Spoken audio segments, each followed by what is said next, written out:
Shalom. First and foremost, I give all praises, honor, and glory to Yahweh, by Hashem, Yahweh Shai, by Hashem, Makatash. Double honors to all the apostles and elders of Great Millstone, and salutations to all the Akim and Aqua tuning in and listening. This is Daniel God from the Great Millstone, Chicago camp. This is the brother Yahweh Bob. And we just, flowing in the spirit, just an open forum. And, really just talking about really we at the end. And we see there's nothing else to be excited about this place. There's nothing else to be excited about this place. And everything here is played out. We need the kingdom. We want the kingdom. Yeah. We want righteousness. We want to be able to actually just live, man. We tired of this folly that's exalted. And really, it's not a complaint, but we are complaining to the Lord. It says, "Give the Lord no rest." Right. Continuously pray. I go on real quick. This is Micah 2:10. Arise ye and depart, for this is not your rest, because it is polluted. It shall destroy you, even with a sore destruction. All right. So this place is not our rest. We're not people who know Black Wall Street. All it got burnt down. Why? Because this is not our rest. This is not our kingdom. All right. We're fighting. And in Hebrews in the 11th chapter, we can go there real quick. It talks about them, accounting their lives as pilgrims. Alright? This is Hebrews chapter 11, verse, let me get to the point, 13. These all died in faith, not having, this is about the righteous before us, our ancestors. Alright? This is Hebrews 11, verse 13. These all died in faith, not having received the promises, but having seen them afar off. So they were visionaries. They seen a vision. They counted it not worthy. Alright, just like with Satan and Yahweh Shai. At the moment when Satan was showing Yahweh Shai all the kingdom said it could be his. Alright.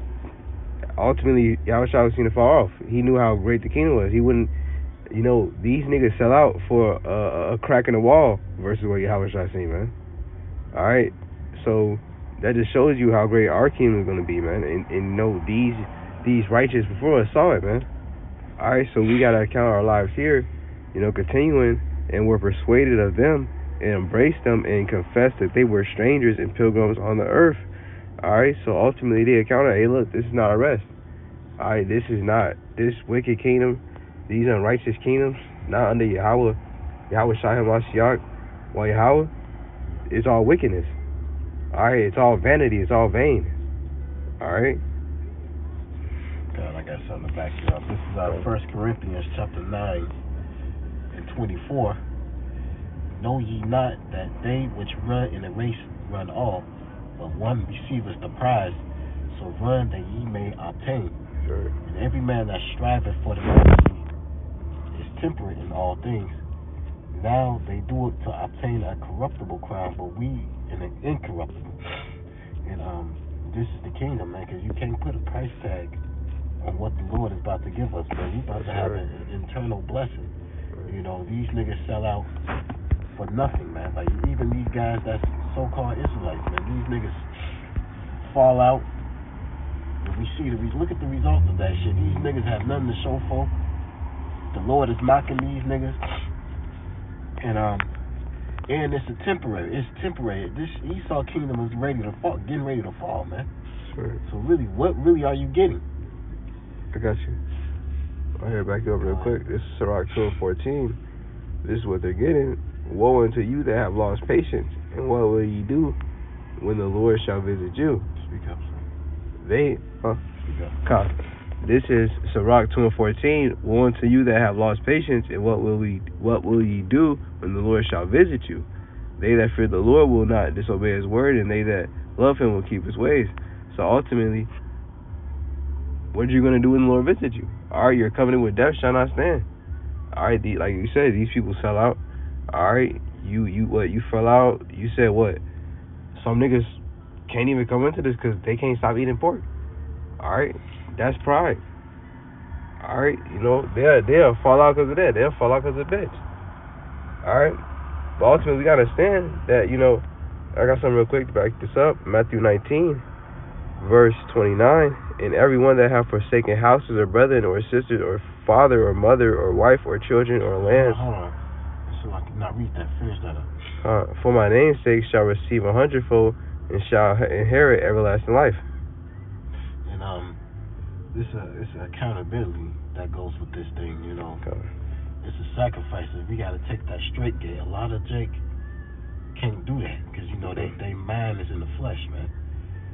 That's why a lot of ultimately the Lord didn't choose them. But even if they had the opportunity, they still couldn't do it because they can't let go of this world, man. Like you said, niggas can't do it because they can't eat pork. Yeah. They can't commit adultery. They can't covet, be covetous. You got to let this world go, man. Yeah. And you have to hold yourself to a standard. It's a standard. We don't do that come as you are shit. You got to shake that off. That's right. It says, awake, O Zion, shake off the dust, all the confusion, all the filth that you inherited from this place, man. This is the valley of the shadow of death. Our people are defiled, man.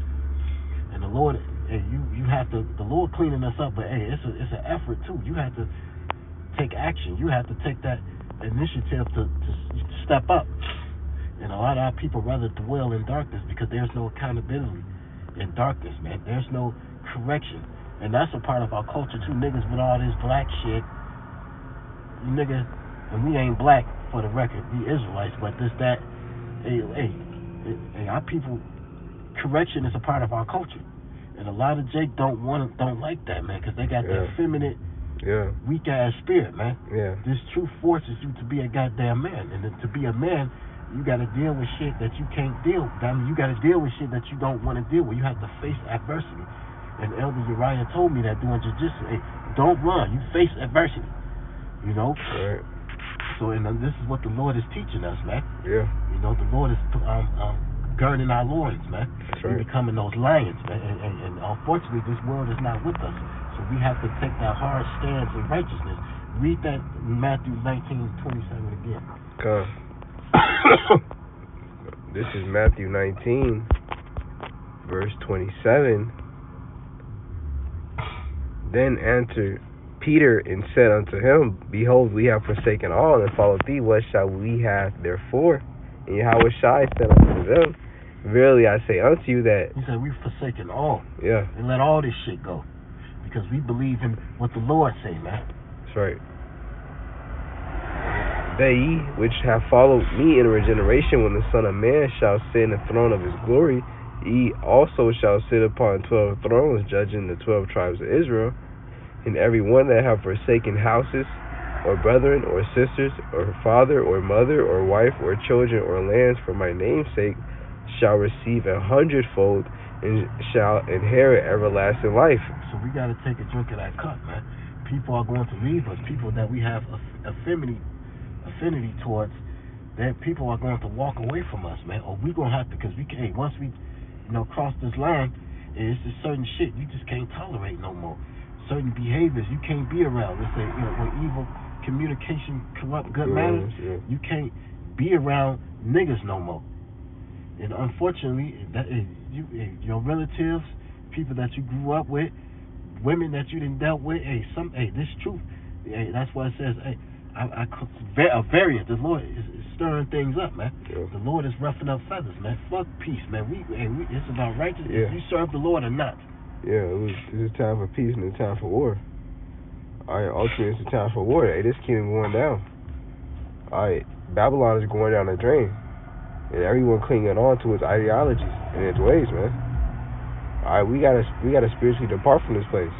Alright, that effeminate spirit, that soft spirit, that's of the world, man. Alright, that's not of the Lord, man. Alright, the Lord didn't give us a spirit of fear, man. Alright. Jake is a mighty people, but Esau has messed up our people's brains and their minds so much, they don't even know they're in chains. Alright, they think that this is a lifestyle. When you're going into it's a death style, man. Alright, they're just in this repeated cycle of just being through. And also, this Matthew the 19th to 29th verse, when it says, and shall receive 100-fold and shall inherit everlasting life. And that goes back to Hebrews 11, man. All right, how they counted their lives as pilgrims. All right, because basically they understood that even back then. All right, you know, as time went on, all right, the faith grew more and more, man. All right, we're the generation that haven't seen none of this. All right, we can't recall seeing David and all that. No, we're just purely off faith, man. All right, so as time grew, faith grew, man. All right, when when we got the spirit after Yahushua went up, man. All right, the faith grew, man. All right, we got increased in the spirit. All right, so ultimately, again, if you have this, run so you may attain. All right, because hey, look, the Lord gave us a gift. All right, so we got to cling on to that, man. In ways of this world, we got to cast it off. All right, look, you got to pray to Yahweh to get those demons off you, man. All right, because you can't do it yourself. So, you know, hopefully this lesson was edifying. I want to give all praises, honor, and glory to Yahweh, Ba'ashem, Yahushua, Ba'ashem, HaKadosh. Double honors to all the apostles and elders of Great Millstone, Kwam Yasharallah, Shalom, and Baba Ba. Good night.